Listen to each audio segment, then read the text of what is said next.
नमस्कार। आप सभी को नेशनल डॉक्टर्स डे की अनेक अनेक शुभकामनाएं। डॉक्टर बीसी रॉय जी की स्मृति में मनाया जाने वाला ये दिन हमारे डॉक्टर्स के, हमारी मेडिकल फ्रेटर्निटी के उच्चतम आदर्शों का प्रतीक है। खास तौर पर पिछले 1.5 साल में हमारे डॉक्टर्स ने जिस तरह देशवासियों की सेवा की है, वो अपने आप में एक मिसाल है। मैं 130 करोड़ देशवासियों की ओर से देश के सभी डॉक्टर्स को धन्यवाद देता हूं, आभार प्रकट करता हूं। साथियों, डॉक्टर्स को ईश्वर का दूसरा रूप कहा जाता है और वो ऐसे ही नहीं कहा जाता। कितने ही लोग ऐसे होंगे जिनका जीवन किसी संकट में पड़ा होगा, किसी बीमारी या दुर्घटना का शिकार हुआ होगा, या फिर कई बार हमें ऐसा लगने लगता है कि क्या हम किसी हमारे अपने को खो देंगे। लेकिन हमारे डॉक्टर्स ऐसे मौकों पर किसी देवदूत की तरह जीवन की दिशा बदल देते हैं, हमें एक नया जीवन दे देते हैं। साथियों, आज जब देश कोरोना से इतनी बड़ी जंग लड़ रहा है, तो डॉक्टर्स ने दिन रात मेहनत करके लाखों लोगों का जीवन बचाया है। ये पुण्य कार्य करते हुए देश के कई डॉक्टर्स ने अपना जीवन भी न्यौछावर कर दिया। मैं जीवन आहूत करने वाले इन सभी डॉक्टर्स को अपनी विनम्र श्रद्धांजलि अर्पित करता हूं और परिवार के प्रति अपनी संवेदना व्यक्त करता हूं। साथियों, कोरोना से लड़ाई में जितनी चुनौतियां आई, हमारे वैज्ञानिकों, डॉक्टर्स ने उतने ही समाधान तलाशे, प्रभावी दवाइयां बनाई। आज हमारे डॉक्टर्स ही कोरोना के प्रोटोकॉल्स बना रहे हैं, उन्हें लागू करवाने में मदद कर रहे हैं। ये वायरस नया है, इसमें नए नए म्यूटेशंस भी हो रहे हैं, लेकिन हमारे डॉक्टर्स की नॉलेज, उनके एक्सपीरियंस, उनके अनुभव वायरस के इन खतरों और चैलेंजेस का मिलकर मुकाबला कर रहे हैं। इतने दशकों में जिस तरह का मेडिकल इंफ्रास्ट्रक्चर देश में तैयार हुआ था, उसकी सीमाएं आप भली भांति जानते हैं। पहले के समय में मेडिकल इंफ्रास्ट्रक्चर को किस तरह नजरअंदाज किया गया था, इससे भी आप परिचित हैं। हमारे देश में जनसंख्या का दबाव इस चुनौती को और कठिन बना देता है। बावजूद इसके कोरोना के दौरान अगर हम प्रति लाख जनसंख्या में संक्रमण को देखें, मृत्यु दर को देखें, तो भारत की स्थिति बड़े बड़े विकसित और समृद्ध देशों की तुलना में कहीं संभली हुई रही है। किसी एक जीवन का असमय समाप्त होना उतना ही दुखद है, लेकिन भारत ने कोरोना से लाखों का जीवन बचाया भी है। इसका बहुत बड़ा श्रेय हमारे परिश्रमी डॉक्टर्स, हमारे हेल्थ केयर वर्कर्स, हमारे फ्रंटलाइन वर्कर्स को जाता है।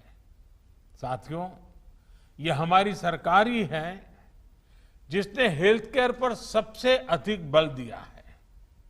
पिछले वर्ष फर्स्ट वेव के दौरान हमने लगभग 15,000 करोड़ रुपए हेल्थ केयर के लिए आवंटित किए थे, जिससे हमारे हेल्थ इंफ्रास्ट्रक्चर को बढ़ाने में मदद मिली।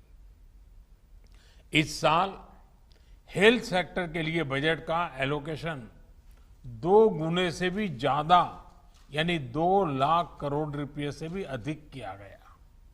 अब हम ऐसे क्षेत्रों में हेल्थ इंफ्रास्ट्रक्चर को मजबूत करने के लिए 50,000 करोड़ रुपए की एक क्रेडिट गारंटी स्कीम लेकर आए हैं, जहां स्वास्थ्य सुविधाओं की कमी है।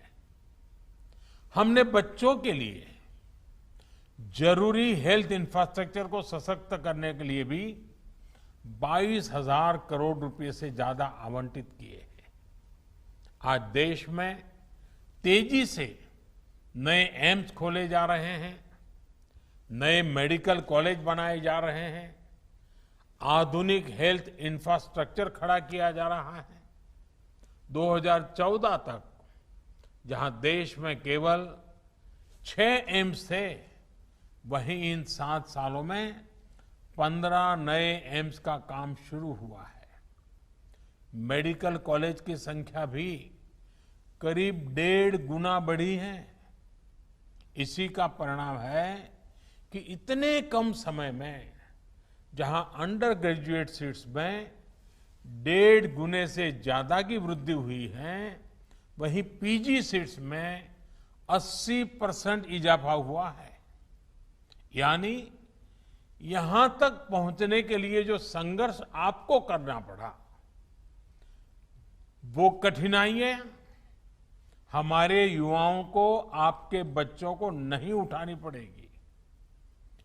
दूर सुदूर क्षेत्रों में भी हमारे ज्यादा से ज्यादा युवाओं को डॉक्टर बनने का अवसर मिलेगा।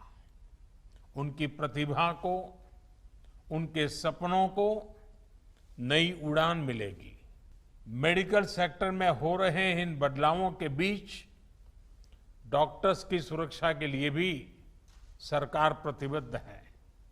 हमारी सरकार ने डॉक्टर्स के खिलाफ हिंसा को रोकने के लिए पिछले वर्ष ही कानून में कई कड़े प्रावधान किए हैं। इसके साथ ही हम अपने कोविड वॉरियर्स के लिए फ्री इंश्योरेंस कवर स्कीम भी लेकर आए हैं। साथियों, कोरोना के खिलाफ देश की लड़ाई हो या मेडिकल व्यवस्था सुधारने का देश का लक्ष्य, इन सब में आप सभी को महत्वपूर्ण भूमिका अदा करनी है। उदाहरण के तौर पर, जब आप सभी ने पहले फेज में वैक्सीन लगवाई, तो उससे देश में वैक्सीन को लेकर उत्साह और विश्वास कई गुना बढ़ गया। इसी तरह जब आप लोगों को कोविड एप्रोप्रिएट बिहेवियर का पालन करने के लिए कहते हैं, तो लोग पूरी श्रद्धा से उसका पालन करते हैं। मैं चाहूंगा आप अपनी इस भूमिका को और सक्रियता से निभाएं, अपना दायरा और ज्यादा बढ़ाएं। साथियों, इन दिनों एक और अच्छी चीज हमने देखी है कि मेडिकल फ्रेटर्निटी के लोग योग के बारे में जागरूकता फैलाने के लिए बहुत आगे आए हैं।